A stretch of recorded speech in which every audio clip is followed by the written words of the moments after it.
And just in October, early, I decided to be brave and go up to the federal police with certain papers. I thought, well, I'm going to sit down with them and I'm going to show them. But when I went up these steep set of stairs and pressed the buzzer and looked at this man's face, it opened, he looked concerned. He already knew who I was. He said, I am not going to look at those papers, Ruth. Take them away. I don't want to look at them. You have to give them to the Ombudsman, or maybe ORIC, Office of the Indigenous Registrar of Aboriginal Corporations, whatever they call themselves. I'm so traumatized by what they did to me. But then I said, yeah, but they told me to come to you. What's going on? And then 2 days later, I was served with a summons. When my house was raided in 2008, they served me with a summons in October 2013 to appear on this bodgy charge, false accusations against me, of false statements to the Commonwealth, when I was begging them for funding to train these guys. They had nobody training them of how to operate their own corporation.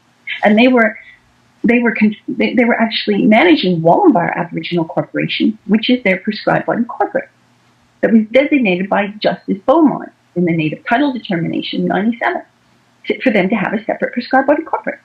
But the Hopeville Congress Aboriginal Corporation got jealous because they always wanted Dingaal and Wallumbah to amalgamate. So they saw this as a great opportunity to defraud them, to get them on their own, to get the other people who were with Gordon in the tribe into the Congress, to then transfer the land into Hopeville Congress Aboriginal Corporation, leaving Wallumbah and the Stingray out to just rot in the sea. Not only, that's one of the crimes they did to the Stingray, they did another one. And that was Noel Pearson in 1994, saying to Part2 Legal Services he was going to cut off their funding. This is a man purporting to advocate for full ancestry people to have their culture. He said, I'm going to cut your funding off. And when they did that, they dissected the Stingray tail from the mainland. And he committed cultural genocide again on their morphology stories. To this day, he wants Lizard Island for his own. Frankie Dingaal, Noel Pearson. And now they want their money. Yeah. They control the royalty from the Silica mine at Cape Flattery and Lizard Island. Yeah. And I'm standing with nothing. Yep. Because I'm black Aboriginal. This is my territory. That's where I'm bred and born by my ancestors. They were all bred and born there, and they all got shot there. They've been all shot. And please tell them what the Mitsubishi Cape Flattery Silica Sand Mines Propriety Limited did to your sacred site and your massacre site. They destroyed it. Mitsubishi, and when they took over that land and when they was mining there, they destroyed my country. They destroyed it. The fish and everything that was in the water, they killed it all. A lot of oil spill. And a lot of oil spill. A lot of oil spill in that area, and I can't drink that water. They dug about 7 bores. They're getting good water at the mines. But the old water holes, it's all damaged. We got some water from there to give it to what they call them people? Water specialists that analyze, like a laboratory. And they didn't want to have a look at it. They said the water was all right. You can go back there and live there. We couldn't live there because people mining there.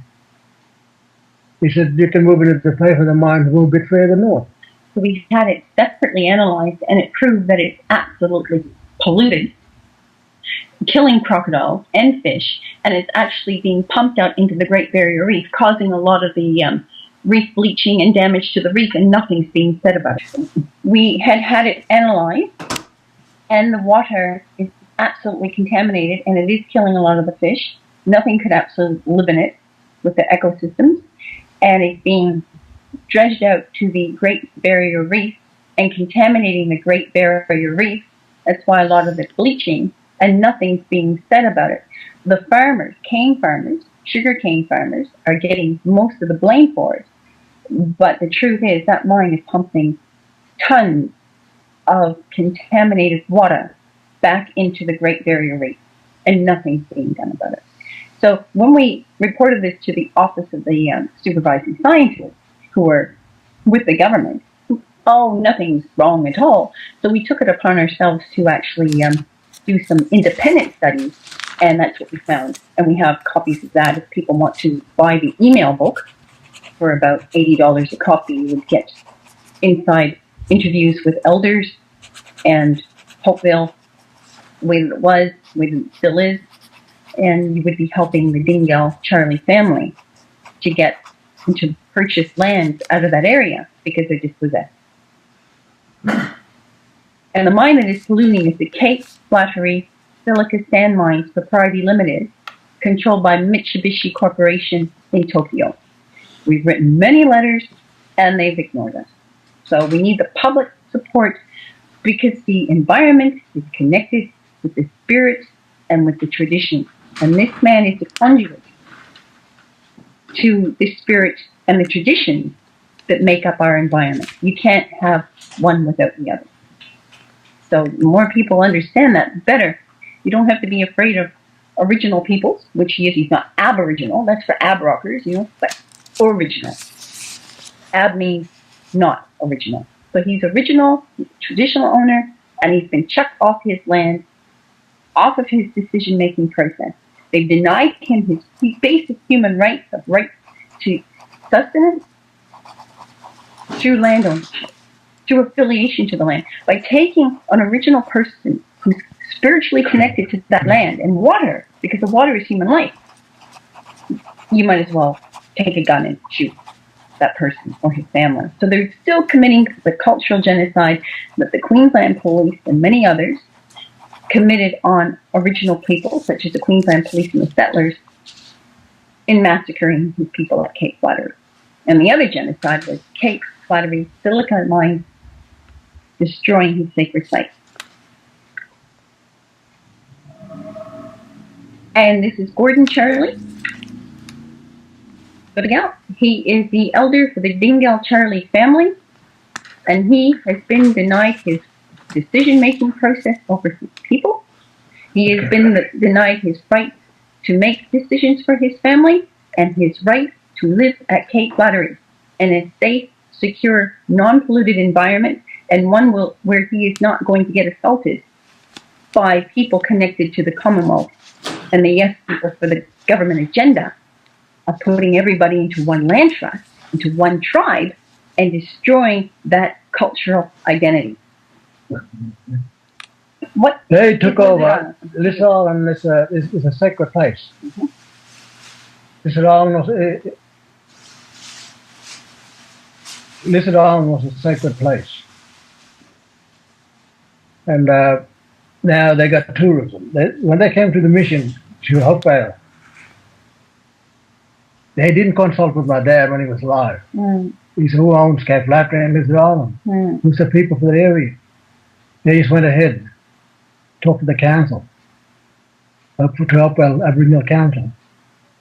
People didn't understand, so they gave the land to Mr. Bishi to continue mining, and for Lizard Island, they got the tourism that's got it all started at Cape Flattery, and they're still using it today. And they got no, they didn't give us any money, no compensation from the area. They said people died for that area. That's what they always say. People died, but we still living today. They didn't come around and consult with younger people. Well, that's what's happening in this country here. But I speak up for me, Gordon Charlie. I speak up for me, for my tribe, for my family.